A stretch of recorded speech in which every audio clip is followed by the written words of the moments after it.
XSFM입니다. I, D, W, K. 지구상의 청취자 여러분 안녕하십니까. XSFM의 그것은 알기 싫다 254회 금요일 순서입니다. 계산을 따라오느라 머리가 복잡하셨을 테니까 인트로 없이 바로 시작합니다. XSFM의 유승균 프로듀서입니다. 윤세민 에디터도 머리가 아픕니다. 네, 안녕하십니까. 윤세민입니다. 네. 문과입니다. 어렵고 잠 오는 문제 연구소의 조성주 소장입니다. 반갑습니다. 조성주입니다. 제가 지금 네이버에서요. 지식인의 검색 결과를 하나 보고 있습니다. 질문은 상여금 계산법. 월 200에 질문자가 월 200에라고 했으니까 아마 이건 기본급을 뜻할 거예요. 상여금이 700%입니다. 단 상여금은 1년에 몰아서 준다는데 어떻게 계산하나요? 채택된 답변이 멋집니다. 답변자는 중소벤처기업부입니다.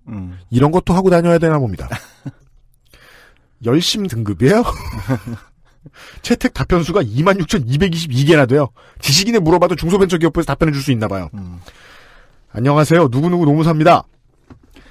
월급 기준일 경우 200만 원 곱하기 700% 1,400만 원입니다. 근데 이 질문자가 기본급이 얼마인지 얘기 안 했으니까 기본급 기준일 경우 기본급 곱하기 700%입니다. 이렇게 얘기를 한 거예요. 근데 아마 질문자가 기본급 기준이라고 얘기했을 것 같으면 만약에 그리고 이제 그걸 매달로 나눠서 상여금을 주는 전통적인 제조업 기업일 경우 116만 6,700원 정도가 매달 상여금입니다. 따라서 이 사람의 월급은 316만 6,700원이 됩니다. 이해되셨습니까? 저는 여기까진 따라왔습니다. 이걸 지난 시간에 배우고 있었습니다. 왜요? 사람들의 입장을 한번 둘러봐야 되니까. 기업은 상여금이 높을수록 다른 리스크가 줄어들고 따라서 윤세민이 지적해줬죠. 중소기업은 납품할 때 유리하고 네. 계약 수주 딸 때 유리하고 근데 유리하지도 않은 게 시장이 그 가격으로 형성이 돼 있기 때문에 오래돼서 고정됐으면 네. 울며 겨자 먹기로 그렇게 해야 되고 노동자의 입장에서는 자기의 선배들이 그렇게 만들어 놓은 게 또 고착화된 것이 있고 그러다가 혜성같이 새로운 변수인 최저임금이 등장을 했다. 최저임금은 해외에서는 아까 제가 쉬는 시간에 조성 소장하고 잠깐 얘기했습니다마는 어떤 나라들은 그냥 연봉 적어놓고 나누기 12로 그냥 준 다음에 아무것도 더 안 주더라. 이런 얘기를 했는데 진짜 그런 나라가 있다는 걸 제가 최근에 확인을 했던 것 같긴 해요. 네. 그런 나라들의 경우에 임금을 너무 못 받는 사람들의 임금을 보전해주기 위한 의미로 만들어진 최저임금이 최저임금에 한참 동떨어진 되게 많이 연봉을 받는 사람의 임금에도 적용될 수 있는 것이 한국의 사회다. 그렇죠. 라는 데까지 설명을 드렸습니다. 기억이 나시길 바라면서 광고를 듣고 오늘의 방송을 시작하겠습니다. 학구적인 정치 탐방 시사 아카데미. 중국도 그렇게 할지는 모르겠는데 한국 레노버는 한국 회사인 걸로 알고 있어요. 대리님 만나면 언제 임금 한번 물어봐야겠어요. 그거 물어봐도 되나요? 같은 업계도 아닌데 뭐. 에이, 그래도. 그럼 그거 한번 물어봐야지. 상여금 받으세요? 받기야 받겠죠. 네. 근데 이게 상여금이 예를 들어 참 부끄럽네요. 예를 들 게 우리 회사밖에 없어. 내가 아는 게 우리 회사밖에 없잖아. 우리 회사는 그냥 곱하기 10이잖아요. 아니에요. 나누기 10이구나. 사회가 있을 한번 거예요. 봤잖아. 자, 내가 직원들한테 좀 봐. 맞아. 보내면 상여 있죠. 명절 상여라는 게 네, 있어요. 명절 상여가 있죠. 우리 명절, 노동절밖에 없잖아요. 네. 사실상 상여 의미 없잖아요. 네. 그렇지. 나는 상여라는 게 사전을 뒤져봐도 보너스래길래 그냥 명절이랑 노동절 때만 주면 되는 거 아닌가 생각했는데 한국은 그리고 이 방송을 하면서 많이 배웠던 것에 의하면 한노총이 가장 많이 땀을 흘리면서 막아내는 문제입니다. 그러니까 명절 떡값이라고도 얘기하죠. 그쵸. 그래서 사실 그게 명절 상여라고도 얘기하고 네. 이런 거예요. 예. 그러니까 그게 뭐 명절에 구정, 그다음에 추석 20만 원씩. 설. 그래서 설. 예, 죄송합니다. 구정이라고 말하면 40대고 민속의 날이라고 말하면 60대예요. 민속의 날도 있어요? 옛날에 그렇게 불렀어요. 41 됐어. 어쨌든 빈스 카터 씨보다 어리세요. 네. 예. 그러니까 무슨 얘기하고 있었지? 어쨌든 명절 떡값 상여. 그러니까 그렇게 주는 거. 네. 예. 이게 상여거든요, 그것도. 그거 합쳐서 그러면 뭐 설에 20만 원, 추석에 20만 원, 그럼 40만 원. 이걸로 12개월 할부로 해가지고 주진 않잖아. 그런 데도 있어요. 그런 데도 있어요. 그건 좀 지독하다. 네. 그건 좀 지독한데. 13분의 1도 아직도 있어요. 예. 13분의 1도. 야, 그거는 진짜 나쁜. 아직도 있어요. 엄청 많아요. 그건 퇴직금까지 해가지고 하는 건데. 어쨌든, 그런 경우는 우리가 보너스, 이제 설에 나 상여 나와. 그런데 지금 우리가 얘기한 앞에 얘기했던 거는 상여 700%, 방금 지식인들 물어봤던. 이런 데는 과연 어떤 데이냐. 네. 거기도 분명히 장시간 노동으로 갈아넣거나. 그렇죠. 이런 데인 거죠. 네. 상여를 그렇게 설정하는 데는 기업들의 이익이 있다는 거예요. 네. 그렇죠. 그 상여 700% 만약에 월급 160에 상여 700%라고 적혀 있으면은 네. 순진한 사람은 거길 보고 채용하러 들어갔다가 그러니까 이제 채용이 되러 들어갔다가 그러면은 보너스 받는 날엔 1,120만 원의 월급을 받게 되나라고 꿈꾸게 되죠. 네. 그러나 보통은 이제 2달에 한 번 나눠준다든지 아니면 뭐 분기를 하는 날 회사도 있고 이제 월로 매달 네. 그걸 12개월 할부를 하는 데도 네. 있다는 거예요. 우리가 했던 질문으로 다시 돌아갈게요. 네. 기본급 150만 원에 상여금 800%를 받던 사람이다. 그러면 매달로 나누면 87만 5천 원이기 때문에 237만 5천 원의 월급을 받게 된다. 네. 그가 최저임금의 영향을 받아 월급이 대폭 인상되는 것이 맞느냐? 월 20만 원이 인상되는 게 맞느냐. 내년에 15%가 올해도 15% 올라서 예를 들면 최저임금 10,000원까지 간다고 했을 때 네. 15%면 대충 한 20여만 원이 올라야 되니까 네. 그 사람에게 그럼 그 사람에게 최저임금 인상의 효과 월 20만 원 월급 인상이 가는 게 맞는가? 그렇죠. 이것이 애초에 우리가 생각했던 최저임금 제도의 목적인가? 그러니까 문가 방식으로 정리를 해보면은 해봐요. 어떤 돌아보시면 사람이 돼요. 월급을 230만 원 받고 있었어요. 이 사람은 자기는 최저임금하고 상관이 없는 줄 알았어요. 근데 알고 보니까 이번에 최저임금이 대폭 오르면서 사장님이 갑자기 긴장을 하기 시작해요. 왜 그러지? 땀을 흘리고 왜 홍조를 그러지? 띠고. 알고 보니까 내 임금은 160만 원이었고 나머지는 전부 다 상여였던 거예요. 그렇죠. 근데 최저임금이 올라갔으니까 내 임금이 올라가야 돼서 나는 내 월급이 200 얼마를 받기 때문에 최저임금에 적용되지 않는 노동자인 줄 알았는데 사장님은 땀을 그게 흘리고 있었던 거죠. 우리 하던 얘기는 그 얘기입니다. 네. 네. 그래서 지금 이제 최저임금 산입법의 논쟁이 있는 겁니다. 그렇기 때문에 경제가 사장님들은 상여금을 이 안에 넣어달라. 넣어달라. 네. 뭐 다른 것도 있는데 뭐 식대도 넣어달라고 하고 뭐 복리후생 수당을 다 넣어달라 그냥 아예 이렇게 주장하는데 제가 볼 땐 그건 좀 너무한 것 같고 근데 상여는 저게 볼 땐 쟁점이 있다는 거예요. 네. 그러니까 우리가 얘기하는 명절 떡값 상여 말고 뭐 500%, 700%, 1000% 하는 이 상여들을 그렇게 하는 데일 경우는 네. 누가 봐도 딱 임금의 수준이라는 게 머릿속에 보이잖아요. 그렇죠? 네. 예. 그러니까 이제 이게 쟁점이 되는 건데 네. 저는 뭐 이게 구구절절한 쟁점에 대해서 뭐 다 얘기할 필요는 없고 그러니까 이제 쟁점이 될 때 그러면 이제 만약에 경영계 주장이 받아들여져서 상여가 최저임금으로 포함됐어. 기본급화 됐어. 네. 집어넣어졌어. 그렇게 될 경우 꼭 노동자에게 손해냐. 이익이 생기기도 해요. 그렇습니까? 왜죠? 시간급이 올라가잖아요. 기본급이 160이 아니라 상여를 사실상 최저임금으로 본다는 건 시간급이 얼마가 돼요? 그러면 시간급. 최저임금이 되는 건 시급이 시급이 올라간다는 네. 거니까. 시급이 얼마가 되는 겁니까? 시급이 그 사람은 뭐 260만 원 상여 아까 700% 네. 보면은 시급이 얼마가 되죠? 한 2,000원 모르겠어요. 계산 이게 뚫려 봐야겠지만 그 정도는 될 거예요. 아, 그동안 계속해서 노동계가 접어주고 또 접어주었던 기본급 인상이 실현되는 것이다. 그렇죠. 그러니까 사실 노동계가 기본급을 인상해야 된다 뭐 이러면서 예전에 많이 주장했었어요. 네. 근데 그러면 뭐가 됩니까? 연장 노동을 할 때 네. A값 기억하시나요? 지난 방송에서 A값이라고 제가 했던 네. 기본값 노동시간 할증의 A값 이게 올라가잖아요. 그럼 다시 한번 그러니까 문과식으로 하니까 문과생들이 좀 편하실 것 같아가지고 윤세민식으로 정리를 해보면은 네. 최저시급 인상분을 근로자 통장에 찍히는 돈으로 해달라고 경영계에서 요구를 하는 거예요. 그런 거예요? 그러면 네. 이제 우리는 어떻게 받을 수 있냐면은 그거 그래 해보자. 근데 그렇게 하려면은 니네 연장수당하고 퇴직금도 상여 포함된 그 금액으로 줘. 그래. 그러면은 자 최저임금에 산입해달라는 말로만 놓고 보면 경영계도 그렇게 요구하고 노동계도 그렇게 요구하는 게 맞을 수도 있다. 네, 그렇습니다. 그런데 이제 이해관계가 여기서 갈리는 건데 연장노동에 대한 할증을 하게 된다고 가정을 하면 거기서 또 이제 또 쟁점이 발생할 거예요. 기업은 최대한 연장노동을 안 시키려고 할 거고. 그럼 이게 뭐 나쁜 거냐? 사실 노동시간 단축이라는 거의 측면에서 보면 좋은 건데. 좋을 수도 있죠. 그런데 많은 노동자들은 전통적인 제조업의 경우 네. 야근을 선호하면서 살아왔으니까. 납품 시기를 못 맞추게 되겠죠. 이런 네. 문제가 발생하긴 합니다.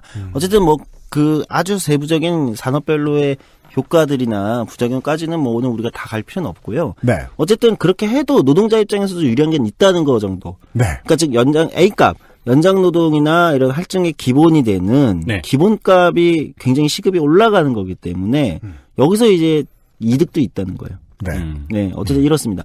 그런데 다시 또 한번 또 다른 사람의 관점에서 한번 보자고요. 이번에는 진짜로 카페 또는 편의점에서 아르바이트, 시간제 아르바이트 노동을 하고 있는 노동자 입장. 다시 작은 업체 그리고 실제 저임금을 받는 사람의 이야기로 돌아옵니다. 그렇죠. 이분들의 임금에서는 네. 기본급 플러스 상여 700% 이런 건 없어요.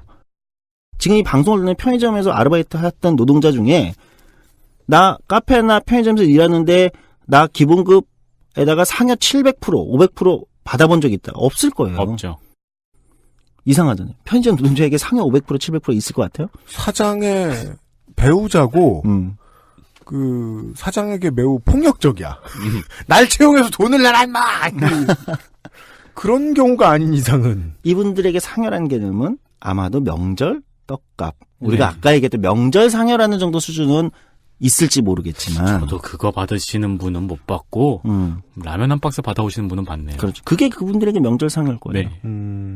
그러니까 이런 임금 체계에 있는 사람 입장에서 보자고요. 그리고 진짜 그럼 기본급이 대부분 서비스 산업이 많은데 우리가 아는 아르바이트 노동이나 시간제 노동이나 기간제 노동자인 경우 이런 경우면 임금 체계가 단순해요. 기본급 플러스 식대 월 10만 원 거기다 무슨 뭐 작은 수당 하나 5만 원. 식대에다가 뭐 야간에 한다고 하면 택시비 이 정도 그렇지. 붙겠죠. 교통비. 네. 교통비 뭐 월 5만 원 뭐 이렇게 주는. 네. 그러니까 저임금 노동자일수록 사실 임금 체계는 단순합니다. 네. 이 상식이죠. 그렇죠. 고임금 노동자일수록 임금 체계가 복잡해요. 그렇죠. 네. 저임금 노동자는 한국에서는 임금 체계가 굉장히 단순해요. 네. 기본급이 거의 전부예요. 기본급 대부분 최저임금에 맞춰져 있어요. 자, 이 사람들 입장에서는 최저임금의 인상 효과를 이 사람들이 사실 가져가는 게 맞죠. 그래야죠. 네. 근데 한국에서 또 하나의 문제가 있습니다.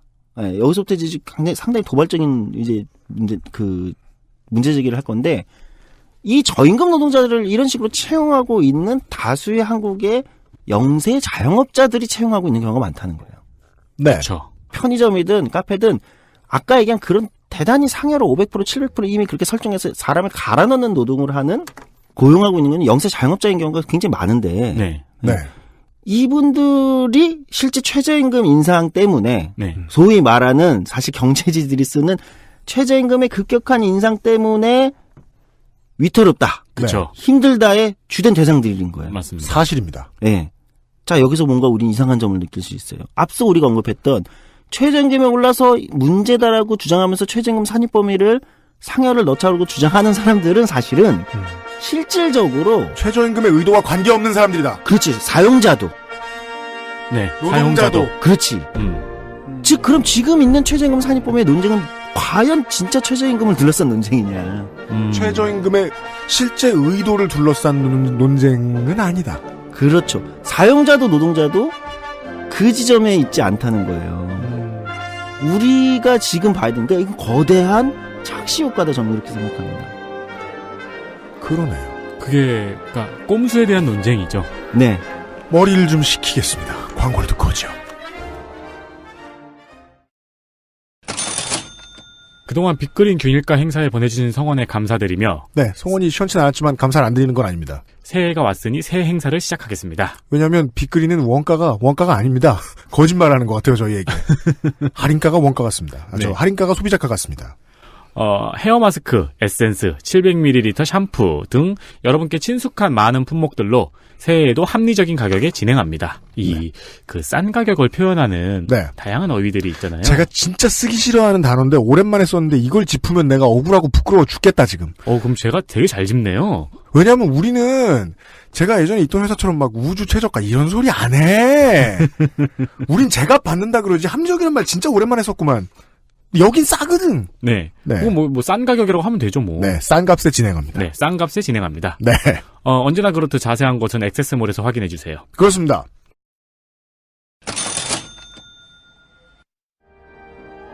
조성주 소장은요, 제가 보기에 저 린스하고 저 헤어팩하고 다 쓰시는 것 같아요. 안 쓰는데? 근데 머릿결이 왜 일본 만화에 나오는 그 주인공들의 머릿결처럼. 일본 만화에 나오는 주인공? 네, 그러니까. 왜냐면 일본 만화에서는요, 머릿결 안 좋으면 금방 죽어요. 네, 그러니까 그 힘이 살아있잖아요. 공중에 떠 있으잖아요. 아, 이거 왁스 발라서 그런 거예요? 아, 그 왁스를 네. 바르는. 좋은 왁스 쓰시네. 그러네. 그러시네요. 우리가 말이에요, 지금 40 이렇게 앉아가지고 말이에요. 네. 이게 생존자들의 대화죠? 그렇죠. 아직까지 쓸 머리숱이 많이 그대로 그렇죠. 남아있는. 다행입니다. 예. 저는 점점 베지터가 돼가서. 네. 머릿결 좋은 조성주 소장과 함께하고 있습니다. 네. 예. 우리가 말이에요. 특히나 제가, 이제는 청취자 여러분들 따라오셨습니까? 라는 말은 안 하는 게 좋겠습니다. 왜냐면 청취자 여러분들은 저희를 비웃고 있을까봐. 니네 둘만 못 알아들어. 이게 얼마나 우리 목숨이 걸린 문제인데, 나는 지금 손에 땀을 쥐고 듣고 있어, 이놈들아. 어딜 이해를 못했다고 헛소리야. 이 계산을 못 알아듣고 대학은 어떻게 갔지? 그렇습니다. 왜냐면 대학은 그 능력을 원하지 않았거든요. 네. 예. 자, 여기서부터 이제 상당히 이제 문제가 될 만한 내용들에 좀 들어가 볼게요. 아까 이제 우리가 지금까지 앞서 본 최저임금 산입 범위를 둘러싼 최근에 상여를 넣을 거냐 말 거냐 논쟁은 어떻게 보면 좀 심하게 얘기하면 최저임금과 크게 본래 최저임금 제도와 크게 상관이 없는 노동자와 최저임금 제도의 본래 취지와 크게 상관이 없는 사용자 간의 팽팽한 줄다리기일 수도 있다. 라는 지점을 봤어요. 우리 집 고양이 사료 바뀌는 문제로 위치 부부가 싸우고 있다. 네. 그럼 이제 정작 당사자들의 문제로 와본 거예요. 그럼 최저임금을 실제로 최저임금 맞춰서 매번 이제 아르바이트 노동자에게 또는 시간제 노동자에게 줘야 되는 사장님과 딱 최저임금만 받아서 최저임금 곱하기 7,530원 곱하기 시간 자기 일하는 노동시간 이렇게 해서 받아가는 편의점 노동자 또는 카페에서 일하는 노동자. 이것이 한국의 진짜 양대 노총이 되어야 됩니다. 가장 핵심적인 호구거든요. 한국 산업에. 네. 예. 다수의 우리 소위 말하는 최저임금 제도의 원래 취지인 저임금 노동자라고 얘기하는 그렇잖아요. 이 노동자와 영세자영업자들 간의 팽팽한 줄다리기는 어디서 이루어지고 있는가. 지금 없다는 거예요. 이 논의는 없잖아요. 그러니까 늘 우린 최저임금 하면 최저임금 오르면 영세자영업자가 힘들지. 그죠. 그래서 뭔가 좀 너무 많이 오르니까 이번에 뭐 좀 대책을 세워야 되는 거 아니야? 얘기하지만 지금 정작 벌어지는 논의는 그게 아니라는 거예요. 당사자들이. 꼼수 쓰던 사업주들이 당황을 했던. 그렇지. 네. 따라서 실제로 진짜 주인공이 되어야 하는 사람들은 뽐뿌의 알바생들과 엠팍의 사장님들이었어요. 그렇죠. 저는 그런 게시글도 봤어요. 뭐라? 설마 알바가 그 돈을 다 달라고 할까요? 참나. 물어볼 데가 거기밖에 없는 거예요. 슬픈데. 네. 세상에 어떤데 다 달라고 할 거예요. 네. 그럼요.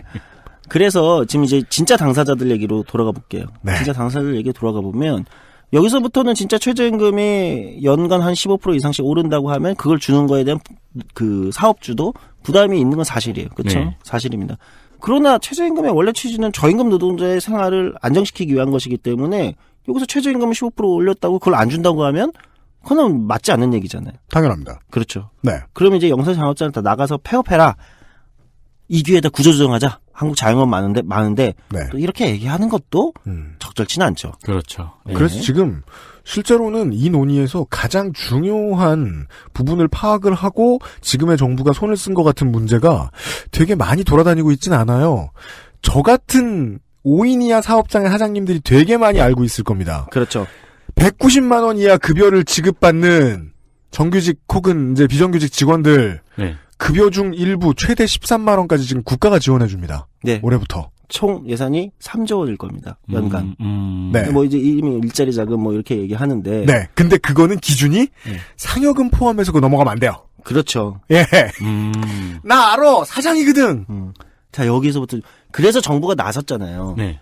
연간 3조 원의 예산을 가지고 자, 월급을 지원해 줄게. 월급을 지원해 줄게. 이렇게 되는 겁니다. 네. 자, 그럼 올해도 우리는 예상컨대 최저임금이 2018년 6월에도 최소 15%가 오를 거라고 예상하고 있어요. 최저. 왜?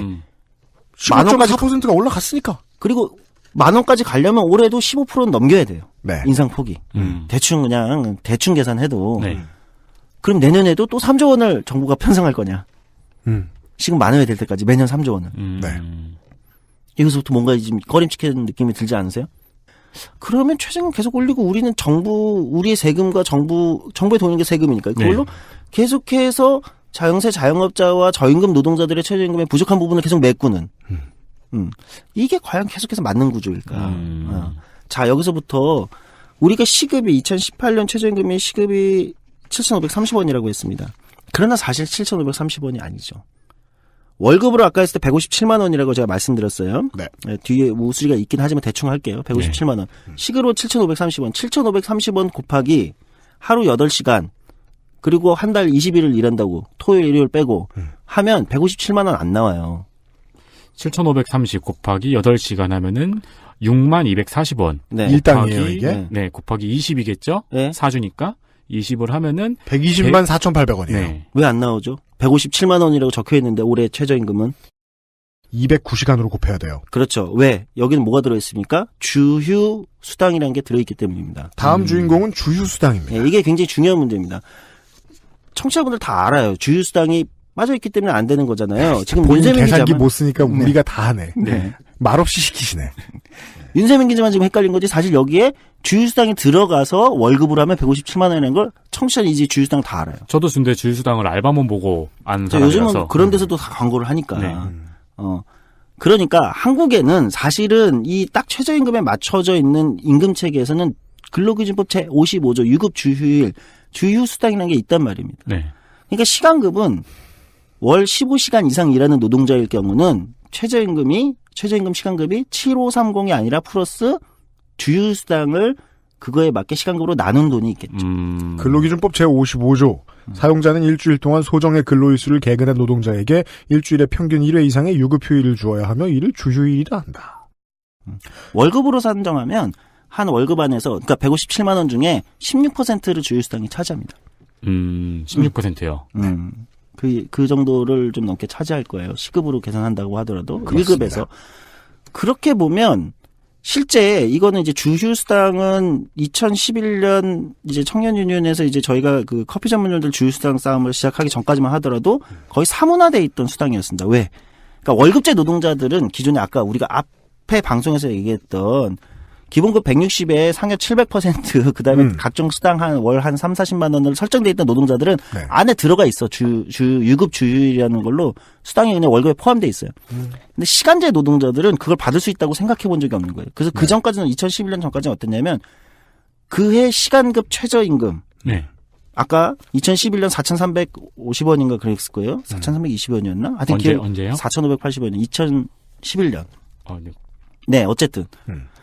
곱하기 자기 일한 시간이 자기 월급이었던 거예요. 시간제 노동자들이. 네. 저도 주휴를 못 받았던 거지. 네. 주휴수당을. 한 번도 받은 적이 없어요. 그래서 그게 한 16%가 이제 주휴수당을 싸움을 하면서 이게 다 알려지면서 사회적으로 이제 주휴수당이 원래 있구나. 네. 다 받아야 되는구나. 노동에 대한 고전적이고 해묵은 개념을 그때 좀 타파해 본 거죠. 예. 내 몸이 굴러야 돈을 받는다. 주 15시간 이상 일하는 노동자는 다 받을 수 있는 거구나. 자기가 시간제 노동을 하던 기간제 계약직이든 상관없이. 왜냐하면 법은 그렇게 말하고 있거든요. 네. 그렇게 된 겁니다. 이렇게 해서 이제 주휴수당이 들어오게 된 거죠. 들어오게 됐는데 이게 문제가 되는 게 뭐냐면 여기서부터 한국이 최저임금이 낮다는 논쟁은 당시에도 있었어요. 그래서 당시에 우리 청년 유니온도 그렇고 당시에 노동계가 최저임금이 낮다. 너무 낮다. 지금도 낮다고 얘기하잖아요. 네. 할 때 정부에서 주장을 했던 게 있어요. 한국은 주휴수당이 있다. 전 세계 2개 나라밖에 없거든요. 주휴수당이. 일본이랑 한국. 무려 1953년도에 생겼네요. 네, 맞아요. 그러니까 그 사이에 이게 임금 체불되는 총 액수를 따지면 수십조 원이 넘겠죠. 수백조. 어쨌든 주휴수당이 있기 때문에 주휴수당을 사실상 최저임금으로 봐야 된다라는 게 노동부의 당시 주장이었어요. 또 뭐가 산입됩니다. 아니 근데 주휴수당은 다 무조건 주게 되어 있으니까 네네네. 사실상 한국의 최저임금이 그게 낮진 않다. 이 주장이었고 당시 주휴수당을 보면 우리의 반론은 제대로 받지도 못하는 주휴수당을 어디 최저임금에 딴 나라랑 비교할 때 한국의 최저임금에 플러스 알파를 시키냐. 네. 제대로 받지도 못하는 주휴수당을. 주휴수당 위반율로 지금 한번 싸워볼까? 이렇게 반론을 했었어요. 근데 시간이 지나서 주휴수당 이제 웬만하면 더 받게 됐단 말이에요. 글쎄요. 못 받는데 많은데 네. 어쨌든 이제 회자가 많이 된 거지. 그렇죠. 이제는 그러니까, 그렇게 말해야겠네요. 자기가 못 받는다는 걸 알고 있는 분들이 많아졌어요. 사문화돼 있던 거에서 이제 사문화돼 있진 않은 거예요. 살아난 거죠. 네. 사문화돼 있던 법조항이 살아난 거예요. 근로기준법 55조가. 네. 이 상황에서 제가 볼 때는 아까 정작 당사자가 아닌 분들의 싸움에서 상여금을 넣느냐 마느냐가 쟁점이라면 네. 지금 노동계와 진짜 영세장업자들이 같이 고민해야 되는 건 주휴 수당을 어떻게 할 것이냐의 문제라고 저는 말씀드린다는 겁니다. 진짜 저임금 노동자와 그 노동자들의 급여를 줘야 하는 네. 저수익 이게 프랜차이즈 사장님들 이제 이렇게 구분해도 될 것 같아요. 이게 사실상 특수고용 노동자입니다. 이제 네. 프랜차이즈 사장님들 네. 자기 일 안 하면 죽어야 되니까. 그러니까 쉬고 싶을 때 못 쉬고 그분들의 입장에 그 양자의 입장에서는 갑자기 주인공이 된 것이 주휴수당. 네. 그래서 저는 차라리 아까 상여를 최저임금에 산입시키느냐 마느냐의 논쟁은 저는 오히려 정작 핵심 당사자들의 논쟁은 아니다. 오히려 노동계 입장이나 또는 경영계가 주장을 하려면 주휴수당을 최저임금에 넣자라고 얘기하는 게 맞다. 그럼 주휴수당이 전체 시급의 제가 한 16%를 차지한다고 했어요. 주휴수당을 넣으면 올해 최저시급은 7530이 아니라 얼마가 됩니까? 한 8,400원이 될 거예요. 주휴수당을 폐지한다는 제 주장의 핵심은 주휴수당을 폐지한다는 말은 주휴수당을 폐지하는 거를 그냥 최저임금에 넣어버리는 거예요. 즉 올해 최저임금을 7530이라고 부르지 말고 8400이라고 부르자고. 예를 들면 8500이라고 부르자는 거예요. 아, 지금 몇 가지가 지금 빠르게 스쳐 지나가고 있는데 그걸로 예상되는 결과들 중 하나는 일단 저임금 노동자들에게는 확실한 효과가 생기고요. 네. 주휴수당을 떼이는 건 없는 거지. 최저임금만 주고 주휴수당을 안 주는 건 없는 거예요. 왜 최저임금 8,500원으로 부르자는 거야. 네. 지금 당장 받아들이는 사람들한테는 좀 복잡하고 혹은 노동자에게는 좀 차가워 보이고 이거 나중에 이러고서 늦게 올리면 어떡하지? 이런 생각이 들 수도 있고 그건 뭐 나중에 그때그때 노동부가 혹은 정부가 여당이 계속해서 견제해야 되는 문제겠고요.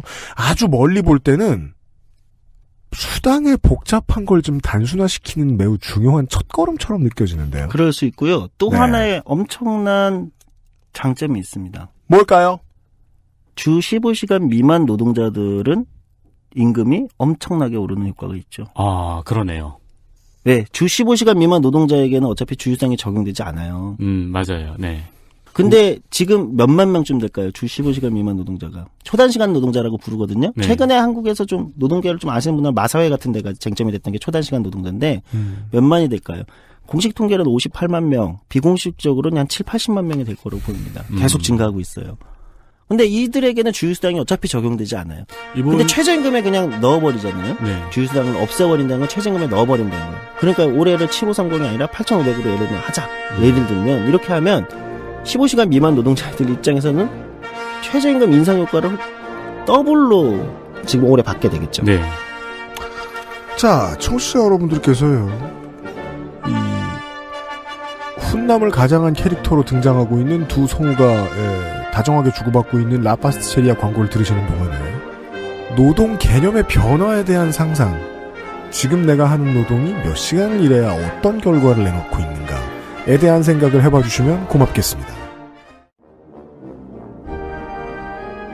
광고가 나가기 전에 제가 왜 그런 말씀을 드렸는고 하니 말입니다.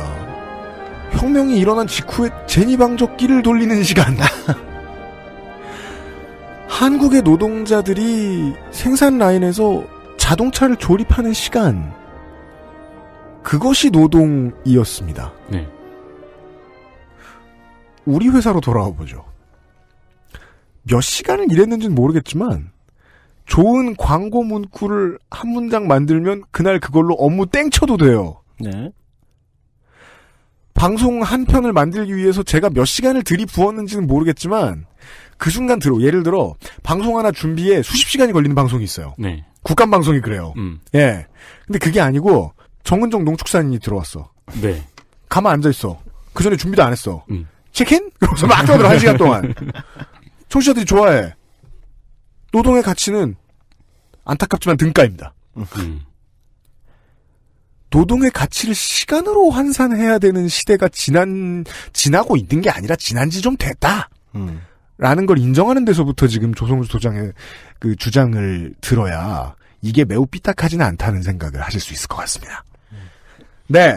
시사 아카데미 XSFM 부설 눈에 띄지 않는 문제 연구소 조성주 소장과 함께하고 있습니다. 저는 네. 더 쉽게 이해했는데요. 어떻게 이해하셨어요? 그러니까 이제 그러니까 최저임금을 8,400원으로 하자라고 하면은 이제 업주가 야, 7,530원?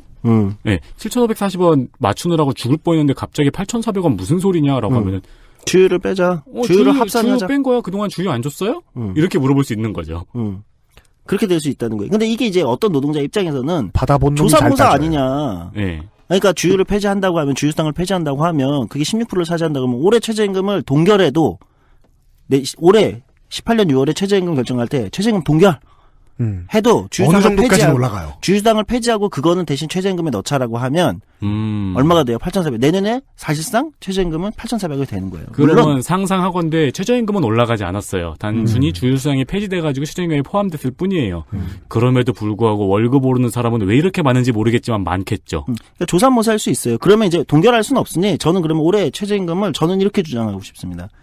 2018년 6월에 최저임금은 23% 인상합시다. 7530에서 23% 인상. 아까 주유수당이 한 16% 차지한다고 말씀드렸습니다. 그러면 이제 평균 뭐 한 7%는 올라야 된다고 보니까 동결은 안 되고 그러면 23% 하자. 아주 단순 계산입니다. 23% 인상합시다. 2018년 6월에 최저임금은. 대신 주유수당을 폐지하면 경영계 아까 영세 자영업자 입장에선 실질적으로 최저임금의 인상 효과가 얼마입니까? 인상의 부담은 7%입니다. 네. 예, 그리고 딱 최저임금을 받던 주 15시간 이상 일하던 노동자는 역시 7% 인상 효과가 있겠죠. 또는 주유수당을 못 받고 있었다면 엄청나게 큰 23% 효과가 있을 거고. 인상 효과가 있는 거죠. 주유수당을 체불한 것과 최저임금 안 준 거는 처벌 규정이 다릅니다. 네. 네, 최저임금 위반이 훨씬 세요. 너무 잔인하시네. 징역도 있어요? 네. 그리고 징역도 있어요. 아, 진짜요? 네. 착하게 살아야 되겠네. 그리고 15시간 미만 노동자 입장 58만 명 또는 최대 7, 80만 명까지 보는 15시간 미만 구제됩니다. 노동자는 몇 프로 인상 효과가 있을까요? 23%의 인상 효과가 있습니다. 있죠. 네. 네. 예. 계산기 또 못 꺼내시니까 네. 예, 스마트폰이라고 스마트폰이니까 덤 유저죠. 조성수제. 계산기 못 꺼내시니까 9,260원이 됩니다. 원단위 절삭하면. 네. 9,260원이 된다고요? 23%를 올려서요. 아, 그렇죠. 네. 네. 그러면 그 다음 해에 예를 들면 저는 최저임금 10,000원으로 가는 과정에서 끊임없이 지금 이 최저임금 산입범위 상여금을 둘러싼 논란이나 예를 들면 영세자영업자 다 죽는다. 예를 들면 뭐 이런 논란들 이 논란들을 헤쳐나가는 어떤 명쾌한 해법은 아닐 수 있지만 중요한 타협 지점이 될 수 있다는 거예요. 그러나 그 타협 지점이 저는 타협의 목표는 뭐냐. 더 약한, 더 열악한 곳에 있는 노동자들의 끌어올리자. 조건이 좋아지는 것이 원래 우리가 원하던 최저임금의 목표 아니었는가. 네, 네. 사람들의 실제 삶의 모습이 지금 막 떠올라요. 지하철을 이용한 그 노인 인력 활용을 시작하게 된 지가 벌써 뭐 10년이 훨씬 넘었습니다. 네. 그 노인 인력을 이용한 택배 서비스, 뭐 꽃배달 서비스 이런 거 하죠. 지하철을 네. 이용해가지고. 그분들은 체력상 주유수당 받을 만큼 일 못합니다. 네. 그 중에는 장애인도 있고요. 경력 단절된 사람들도 있고요. 네. 혹은 바람이 많이 불어도 밖에 못 나가는 손희상 선생 같은 사람도 있어요. 최근에는 50대 여성이 증가하고 있습니다. 네. 15시간 미만 노동자에서. 네. 문화 관련된 노동자들도 있을 수 있고요. 그렇죠. 그리고 이제 뭐 아이를 키우셔야 되는 분들도 있을 수 있고요. 직접 수혜가 그들에게 돌아갈 수 있습니다. 우리는 첫 시간에 전통적인 산업에서 일을 하고 있는 대기업의 옛 산업 역군, 지금도 산업 역군 그 사람들 얘기를 했는데 지금은 정말로 수혜를 받는 사람들의 얘기를 하고 있네요. 주유수당 안 주는데 말도 못 꺼내고 있는 알바생들. 말 꺼낼 필요도 없네요. 그렇죠. 그냥 최저임금 위반이 돼버리는 거죠. 네. 그러면 저는 최저임금 10,000원이라는 정부의 목표는 중요하다고 보는데 10,000원으로 가는 길은 굉장히 복잡한 함수와 역학관계가 작동한다. 네. 지금 우리가 작동하고 있는 상여를 최저임금에 산입할 거냐 말 거냐 논쟁은 생각보다는 진짜 최저임금 당사자들의 쟁점은 아닐 수 있다. 사실은 더 큰 돈이 오고 가겠지만 네. 그건 여러분들이 합의하시고는 아니고 그건 당신들을 위해서 이걸 꺼낸 건 아니니까. 네, 애초에. 예. 그러면 진짜 쟁점은 저는 오히려 주다. 왜냐하면 이게 제가 볼 때 최근에 한국의 노동시장에서 눈에 띄게 초단시간 15시간 미만 노동자가 증가하고 있는 문제가 하나가 있고 이들이 저임금 노동자 또는 이런 다수를 지금 점하고 있고 또 한 두 번째 문제는 이 초단시간 노동자들은 주유수당만 적용이 안 되는 게 아니에요. 근로기준법에 연차나 나머지 근로기준법 대부분의 조항이 적용이 안 돼요. 근로기준법의 대부분의 조항은 평일날 맨날 사무실에 나와 공장에 나와 있는 사람들을 위해 존재합니다. 그러면 저는 이거를 충분히 노사정이 거래할 수 있다고 생각합니다. 왜? 정부가 매년 일자리 자금 3조 원을 또 넣을 거냐 내년에. 그 3조 원을 저는 다른 데 쓸 수 있다고 생각해요. 고용보험의 예를 들면 다른 효과를 더 강조하는 좀 청년 실업자를 위한 수당을 예를 들면 신설할 수도 있어요. 3조 원이면 예를 들면 자발적 이직자에게 예를 들면 이건 이미 정부가 추진하고 있지만 훨씬 다른 거를 정부는 그 3조 원을 쓰고 오히려 왜냐면 그 3조 원이 아까 얘기했지만 진짜 이 당사자들을 지금 겨냥한 돈인 거잖아요. 네. 그렇죠. 저는 그거를 훨씬 더 많은 사람들을 위해 좋은 데 쓰고 여기서 오히려 제도적으로는 주휴수당을 가지고 거래할 수 있다고 생각해요. 대신 노동계도 조건을 걸어야죠. 뭘 걸까요? 조건을 15시간 미만 노동자들에게도 당연히 모든 근로기준법에 적용되는 조항들을 다 적용해라. 프리랜서도요. 그렇죠. 그런 것도 거래할 수 있다고 생각해요. 네. 저는 최저임금을 둘러싼 오히려 사회적 대타협이 진짜 당사자들 사이에서 있을 수 있다. 그리고 이건 영세 자영업자들도 한국에 어쨌든 상당 부분을 차지하고 있으니까 네. 이분들도 수용할 수 있는 영역이 있다. 이렇게 보고요. 실제 주휴수당 폐지에 관련된 주휴수당을 폐지해야 된다는 건 이제 법 이론적인 주장을 하시는 분들도 있어요. 주휴일이라는 개념 자체가 그냥 독특하게 설정된 거기 때문에. 네. 예. 네. 주휴수당을 꼬박꼬박 잘 주고 계시던 사장님들은 그게 나을 수도 있겠다라는 생각을 하실 법도 하네요. 그렇죠. 네. 안 주던 분들은 뭐야? 그럼 내가 최저임금 더 많이 해야 돼? 이렇게 하겠지만 그건 원래 법을 어기고 있었던가 우리가 용납하면 안 되죠. 그렇죠. 그러니까 그러면 네. 나는 이제 최저임금 위반 범이 되는 거야?가 되는 거죠. 네.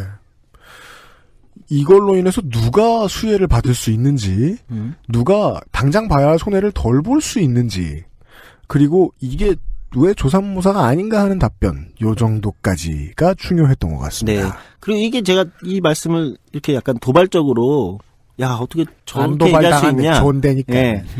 이렇게 얘기할 수 있는 건 이해 간극이 커. 주휴수당 사문화되어 있던 주휴수당을 그러니까 살렸던 당사자들 중 한 명이기 때문입니다. 사실 청년이 2011년에 주휴수당 싸움을 하면서도 네. 저희 내적으로 그런 고민들을 많이 했어요. 언젠가는 없어져야 될 수당이다. 언젠가는 이만큼을 그냥 최저임금에 집어넣어서 더 많은 노동자에게 실질적인 혜택. 왜 최저임금이 오른다는 건 최저임금 시간급을 기준으로 산정되는 각종 복지 수당들도 굉장히 많아요.